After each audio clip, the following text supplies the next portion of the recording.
Hello guys, straight to the point. This channel was created to keep you updated with all the current and most importantly truthful information about the war in Ukraine. A brutal, unprovoked full-scale invasion of the territory of sovereign, independent Ukraine from all directions, as a result of which millions of people fled the country, dozens of thousands of soldiers died, and caused an enormous amount of civilian casualties, including hundreds and hundreds of children.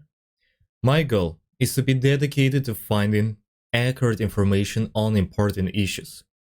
So far, there will be two types of episodes on this channel. The first one is video updates, so I'll be telling you the most important events related to this war. I'll be releasing them almost on a daily basis. It'll be mixed with my thoughts about each and every topic and detailed analysis of the front line. As well, I'll be releasing episodes about a variety of pre-selected topics. So that's all gonna be coming to this channel in the coming weeks. But today, we will talk about who is really winning. To answer that, we're gonna talk about what was Putin's plan in the first place, what actually happened in reality, and what is going on right now on the ground, since things have quickly escalated. We will also look at the map of the front line and combat operations, and I will show you that now is a defining period of this war and what changes on the map should be expected these days. In today's episode, everything will be a bit chaotic, since that's the first video on this channel, but starting with the next episode, it will be much more structured. I can promise you that. But before we begin, a little introduction. Well, at this point you're probably wondering, who the hell am I? And I'm glad you asked. I'm Dmitro. Yes, I know that foreigners find it difficult to pronounce this name. You can call me Dima, that's the short version of the same name. I had the most ordinary life. I graduated from university, I work in IT industry, I had dreams and plans for my life. But on the February 21st, 2022, my life was divided into before and after. I lived through the worst experience of my life. On this day, I woke up at about 4 a.m., not from an alarm clock, not from the sound of explosions. There were no explosions in my city that day, but from an inner feeling that something happened, something terrible, something that will change my life forever, something that will change my values, make me rethink this world. Alright, so why would you listen to me, a guy in the middle of his 20s? I'm Ukrainian. Who better than a Ukrainian can do this? A Ukrainian who has lived all his life in Ukraine and still being inside the Ukraine on the ground for all these 8 months of the war. I have acquaintances and friends from all parts of Ukraine, including Crimea, from the Donbass, from Mariupol, from Kherson, even from Russia, who obviously have in the right position. I have friends from the front line who are now protecting this country. I draw information from the Ukrainian social networks, Western, and even Russian social networks. Yes, I make such a sacrifice in order to build a picture of events in as much detail as possible. It is also necessary to understand the mood within Russia, the position of propagandists, and the mood of ordinary Russians.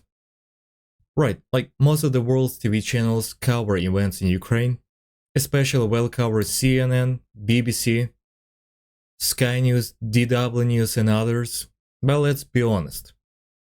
All channels on television have propaganda to one degree or another. Don't get me wrong. I'm very, very grateful to these channels and the journalists of these channels. Thanks to them, in another part of the earth, this conflict is felt much more closer, like it's not in some eastern part of Europe, but as if it's right next to them.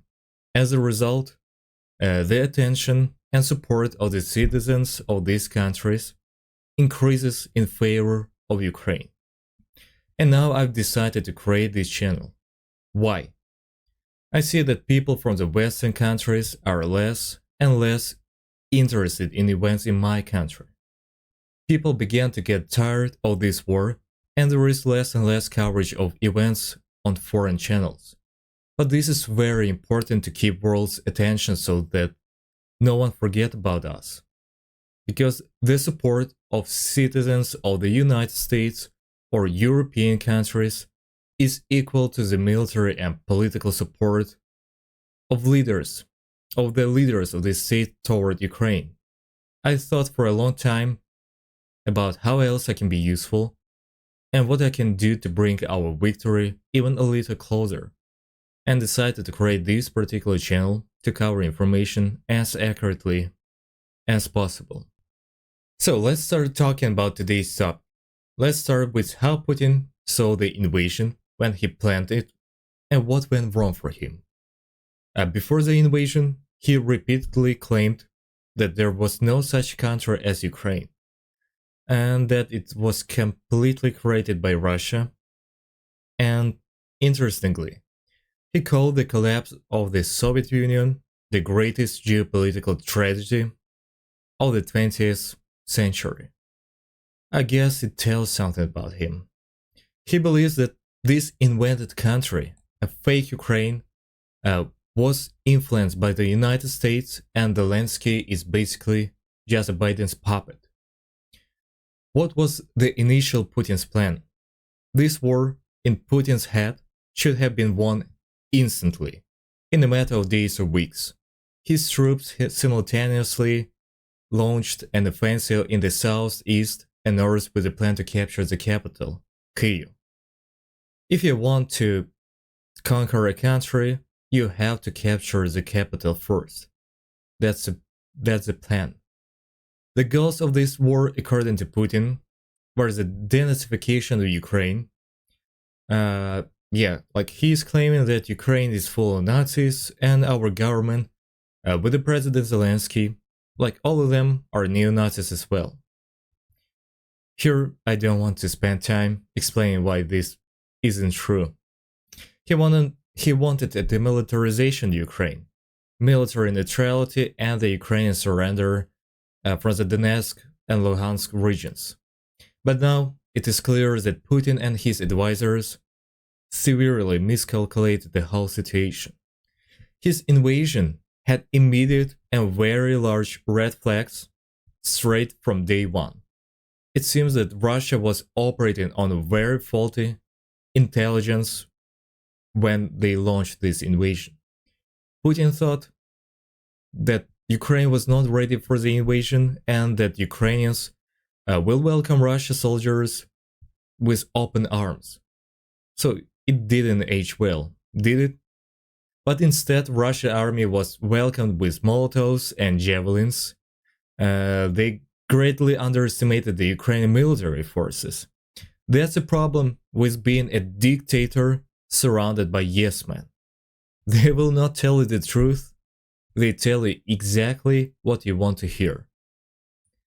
So if you look at the comparison of the figures of the Ukrainian army and the Russian one, you can see an incredible difference.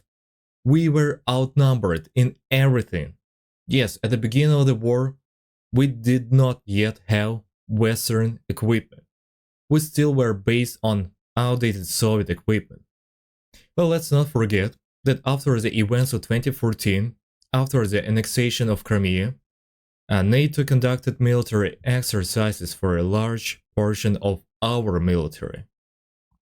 They provided anti-tank javelins and other means of protection, and Ukraine managed to purchase several dozen Turkish drones, Bayraktars, which played a crucial role at the beginning of this invasion. Still, many expected a quick victory for Russia and the collapse of the Ukrainian army. It was only a question of when.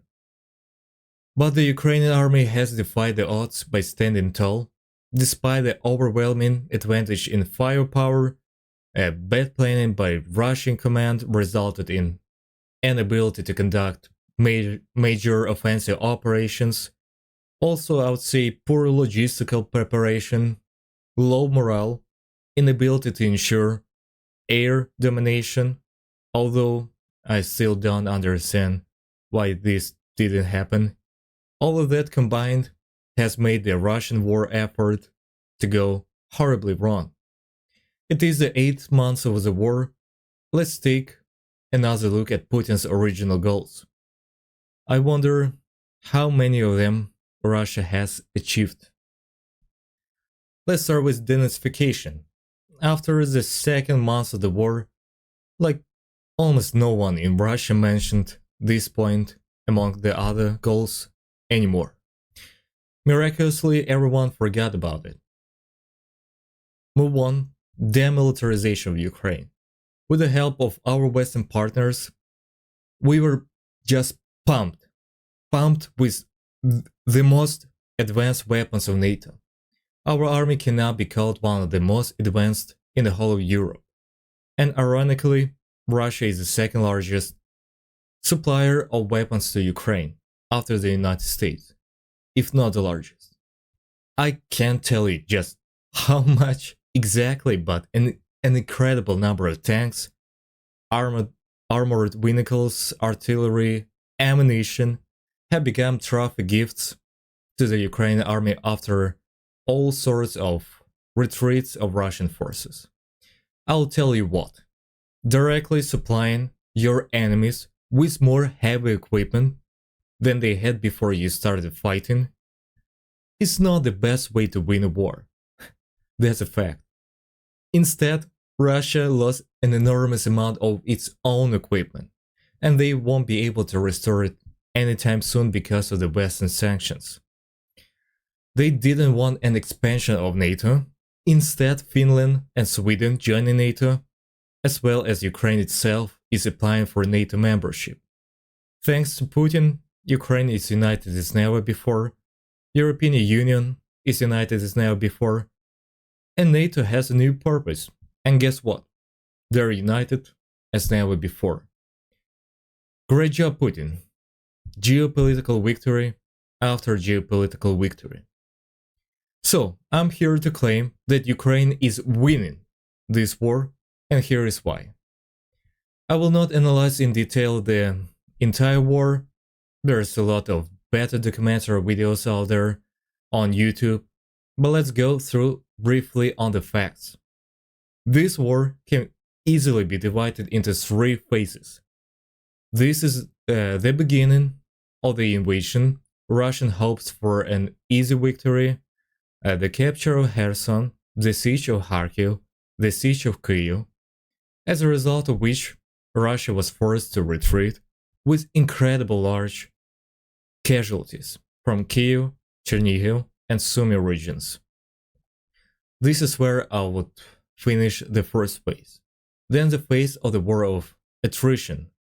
That's the definition for that phase of this war. What do we have? We have the heroic defense of Mariupol that was eventually fallen, and the gradual loss of Ukrainian territories in Donbass. So, despite all the Russian failures, they were still winning. Incredibly slowly, but winning. And finally, the current phase, my favorite, the counteroffensive of the armed forces of Ukraine. And I'm not afraid to say that the best counterattack since the Second World War was carried out in the Kharkiv region, as a result of which Russian forces withdrew from the whole of Kharkiv region in a matter of days. We're gonna take a look at the map a bit later, but just imagine this. They lost more ground in days than they gained for the past 5 months of this war. Incredible. And now, further offensives are going on in the southern Kherson and Donbass in the northeast. For the first time in the war, Ukraine has momentum and initiative on the battlefield. Russia is suffering from a shortage of troops, this invasion was planned as a short and easy victory. despite the fact that like Russia and Putin, like they're still claiming that this operation, special military operation, is still going exactly as planned. It's such a joke. And at this exact moment, Putin went all in. So, Putin announced a partial mobilization, drafted another 300,000 soldiers. Yes, it damaged his approval rating among Russians, but here's like there is a choice between survival of the regime or survival of approval rating. And the choice for Putin was obvious. At the same time, Russia names a new commander for the war in Ukraine, Sergei Surovikin. The general, carrying out Putin's new military strategy, has a reputation for brutality. Like, he was responsible for bombing civilians in the Russian campaign in Syria. What has changed on the ground? This strategy started with new wave of strikes across Ukraine, which Putin said were aimed at knocking down energy infrastructure of Ukraine. Such attacks have continued on a daily basis, pumping power plants, of course, along with like children playgrounds, pedestrians, civil bridge, schools, and civil roads in the middle of the city centers. But yet, 30% of the Ukrainians' entire energy system was destroyed. It was done by Russian cruise missiles and Iranian-made kamikaze drones. I want to tell you that there are definitely Iranians drones. The point about them, they're not very sophisticated, but they are cheap enough, and you can have a lot of them. They can only attack fixed targets. They work on normal GPS. They have attacked targets all over Ukraine. The point of these things, they cost about $20,000 each. That's like much more cheaper than the cheapest missile rocket. And Russia have hundreds of these from Iran. And usually like they launch 5 or 6 of these drones at the same time at a single target. So our anti-air defense rockets cost much more compared to a single drone, but we don't have a different choice, since it will be much more bigger cost losing some more power plants rather than like lost a few anti-air defense missiles. I think I will make a separate episode talking about drones in this war and why like they play a crucial role in this conflict and will play a crucial role in the future conflicts. Okay, now let's just jump into mapping to better tell you what's going on the ground.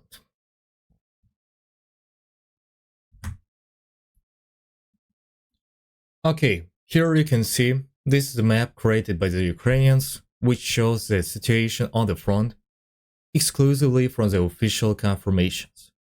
And in most cases, official information arrives several days late, so it might be delayed.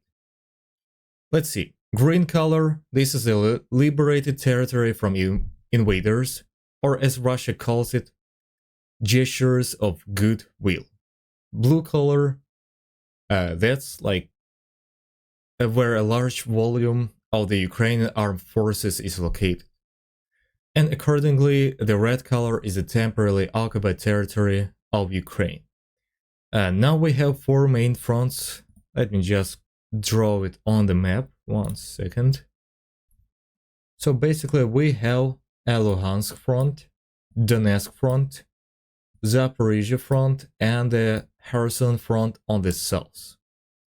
All that we have only now 4 front lines, the main front lines. Let's start talking about the Kharkiv region. Kharkiv region, 1 second. That's right here. it was here that the Ukrainian forces conducted a counterattack. First, the strategic cities of Kupiansk and Izium were liberated. The Russians were forced to retreat and taken a new line of defense along the Oskil River and Severodonetsk in the south. Let me show you. So it used to be like that.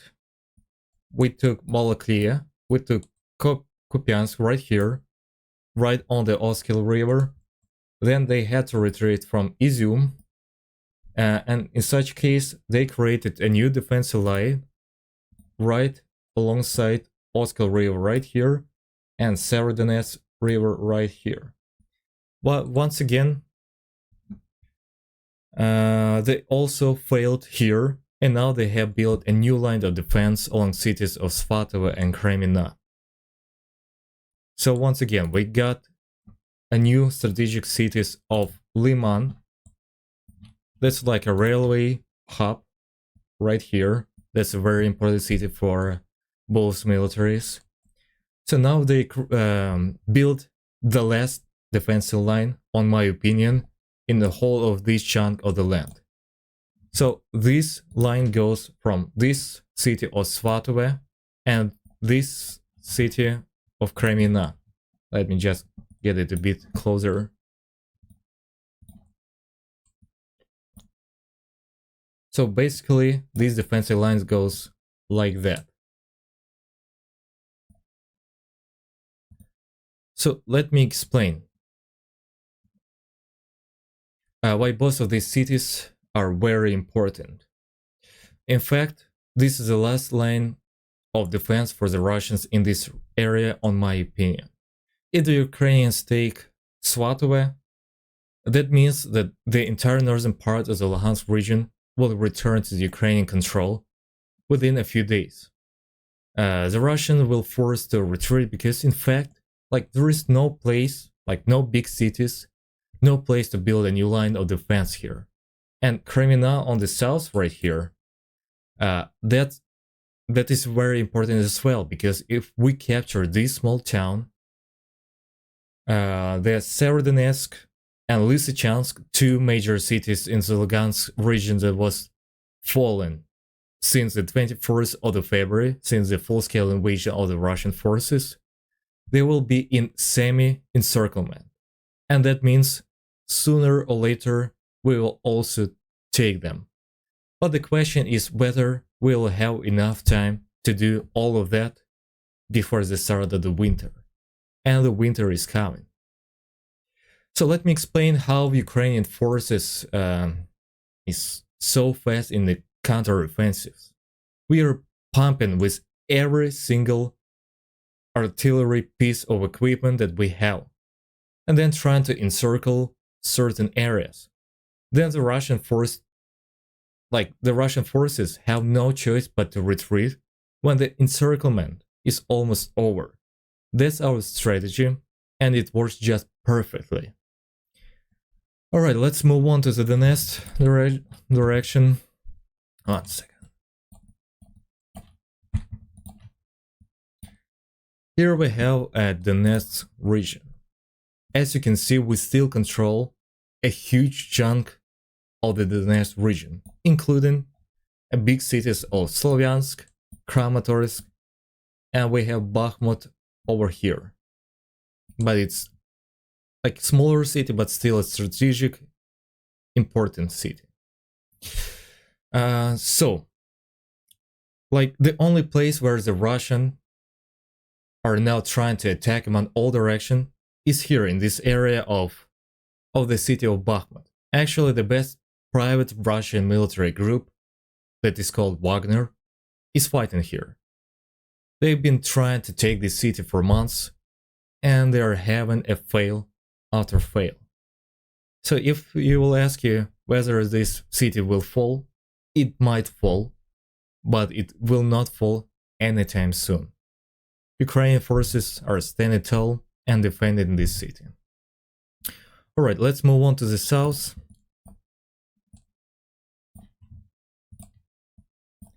Here, as you remember that correctly, we have Zaporizhzhia direction and the direction of Kherson region. In the Zaporizhzhia direction, like nothing has really happened here. Here there is nothing to talk about except for the possible new, unexpected counteroffensive of the Ukrainians. But so far, nothing indicates that this might happen. So let's talk about what's happening in the southern Kherson. And actually, we don't know what's happening there.